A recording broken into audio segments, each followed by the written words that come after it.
জন্য আপনাদেরকে ধন্যবাদ জানাই। আমাদের এই পিজি হাসপাতাল, যেটা এখন বাংলাদেশ মেডিকেল বিশ্ববিদ্যালয়, সেটি শুরু থেকেই জিয়াউর রহমান থেকে শুরু করে আমাদের আপসীন দেশনেত্রী বেগম খালেদা জিয়া, আমাদের তারেক রহমান, আমাদের নেতা বর্তমান প্রধানমন্ত্রী, এবং আমাদের বিএনপির সিনিয়র যুগ্ম মহাসচিব অ্যাডভোকেট রুহুল কবির রিজভী আহমেদ, সকলের স্মৃতি বিজড়িত হচ্ছে এই পিজি হাসপাতাল। তো এই পিজি হাসপাতালে সকলের স্মৃতি যেহেতু বিজড়িত, তো এখানে আমাদের কাছে মনে হয়েছে যে এখানে যদি আমরা আয়োজনটা করি তাদের দোয়ার জন্য, তাহলে বিষয়টা বাস্তবিক হবে এবং যৌক্তিক হবে। আজকে এমন একজন ব্যক্তির আজকে সুস্থতা কামনায় আমরা দোয়ার আয়োজন করেছি। উনি শুধু বেগম খালেদা জিয়ার মুক্তির প্রতিজ্ঞাবদ্ধ হওয়ার কারণে উনি 787 দিন শুধু বিএনপির কেন্দ্রীয় কার্যালয়ে অবস্থান করেছিলেন। উনি শুধু ধারণ করেছিলেন যে আমার নেত্রী মুক্ত না হওয়া পর্যন্ত আমি পার্টি অফিস ছেড়ে যাব না। সেই ধারণ থেকে শুরু করে 2018 সালের 30শে জানুয়ারি উনি যখন পার্টি অফিসে ঢোকেন, পরবর্তীতে বেগম খালেদা জিয়া 8ই ফেব্রুয়ারি মিথ্যা মামলায়, বানোয়াট মামলায় তাকে কারাগারে নিক্ষিপ্ত করে ফ্যাসিস্ট হাসিনা। পরবর্তীতে যখন উনি কোভিডের সময়, করোনার সময় মুক্ত পান, পরবর্তীতে 2020 সালের 26শে মার্চ সেই পল্টন কেন্দ্রীয় কার্যালয় ত্যাগ করেন বিএনপির সিনিয়র যুগ্ম মহাসচিব অ্যাডভোকেট রুহুল কবির রিজভী আহমেদ। তো আমাদের অনেকের কাছে মনে হয় এ যুগের ভাসানী হচ্ছেন রুহুল কবির রিজভী আহমেদ। কিভাবে সর্বোচ্চ নেতৃত্বকে হৃদয়ে ধারণ করা যায়। আমরা দেখি না, অনেক সময় দেখেন ফ্যাসিস্ট হাসিনা তার কর্মীদেরকে ফেলে চলে গেছে, কর্মীরা ফ্যাসিস্ট হাসিনাকে ফেলে চলে গেছে, কিন্তু ম্যাডাম খালেদা জিয়া এবং তারেক রহমান সেই জায়গায় সফল। তার কোনো নেতাকর্মী তাদেরকে ছেড়ে কোনোদিন যায় নাই, কোনোদিন অন্যায়ের সাথে তারা আপোষ করেন নাই।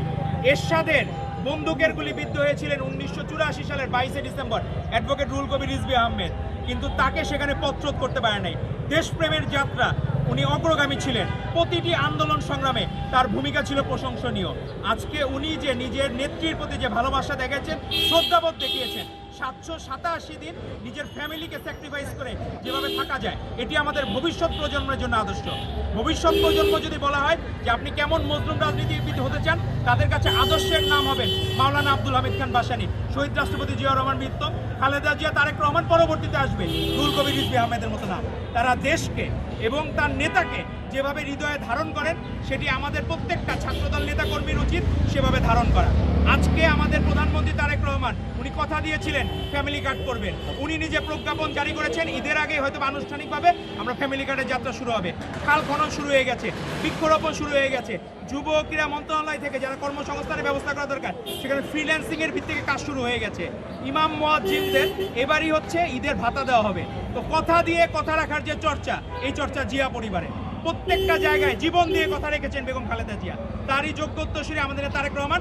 আজকেও সচিবালয়ে উনি 9টা 5 মিনিটে প্রবেশ করেছেন। গতকাল ছুটির দিন ছিল, উনি সেখানে অফিস করেছেন।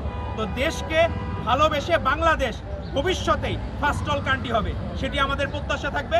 আপনাদের সকলের কাছে আহ্বান থাকবে, আপনাদের মাধ্যমে দেশবাসীর কাছে, আপনারা শহীদ রাষ্ট্রপতি জিয়াউর রহমান বীরুত্তম, ম্যাডাম খালেদা জিয়া, আমাদের ভাই মরহুম আরাফাত রহমান কোকো, তাদেরকে যাতে আল্লাহ তাআলা বেহেশত নসিব করেন। এবং তারেক রহমান যে যাত্রা শুরু করেছেন, আপনি দেখেন যে শহীদ মিনারে কোনোদিন দোয়া হয় নাই 53 সালের পর, এই প্রথম প্রধানমন্ত্রী হিসাবে উনি দোয়া আয়োজন করেছেন। তো ইসলামকে সত্যিকার অর্থে যে বিএনপি ধারণ করে এবং তার প্রধানমন্ত্রী হচ্ছেন তারেক রহমান, সেটি আবারও প্রমাণিত হলো। কোনোদিন আপনারা দেখবেন বিরোধী দলীয় নেতা কোনোদিন যায় নাই শহীদ মিনারে, এই প্রথম গিয়েছে। তো বিষয়টা আমাদেরকে আমরা স্বাগত জানাই, কিন্তু মুখে মধু অন্তরে বিষ নিয়ে যাতে তারা এই যাতায়াত না করেন। তা যাতে সত্যিকার অর্থে বাংলাদেশের শহীদদের, ভাষা শহীদদের, মুক্তিযুদ্ধের শহীদদের, 24-এর গণঅভ্যুত্থানের শহীদদের যাতে মন থেকে ধারণ করেন, যেটি ধারণ করছেন আমাদের নেতা তারেক রহমান প্রধানমন্ত্রী। ওনার এই যাত্রা শুভ হোক এবং ওনার নেতৃত্বে বাংলাদেশ ইনশাল্লাহ স্বপ্নের, সাম্য ও মানবিক বাংলাদেশ গড়ে উঠবে ইনশাল্লাহ। আপনাদের সকলকে শিয়া বাটার ও ভিটামিন ই সমৃদ্ধ লিলি বিউটি সোপ, তারুণ্যময় উজ্জ্বল ত্বকের জন্য।